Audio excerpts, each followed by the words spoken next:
தலைவரே கண்டை மீன் கண்டிலாச்சா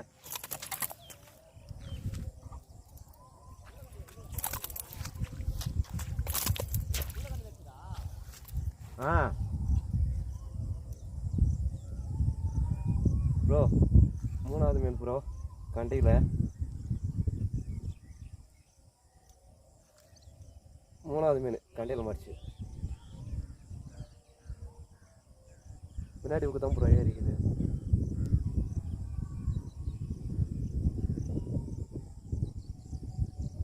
லைக் பண்ணுங்க ப்ரோ கமெண்ட் பண்ணுங்க சப்ஸ்கிரைப் பண்ணுங்க ப்ரோ தேங்க்யூ ப்ரோ வணக்கம் ப்ரோ இன்றைக்கி மூணாவது மீன் வந்து இந்த கண்டையில் மாறிச்சு இது மூணாவது மீன் இந்த கண்டையில் மாறிச்சு லைக் பண்ணுங்கள் ப்ரோ சப்ஸ்கிரைப் பண்ணுங்கள்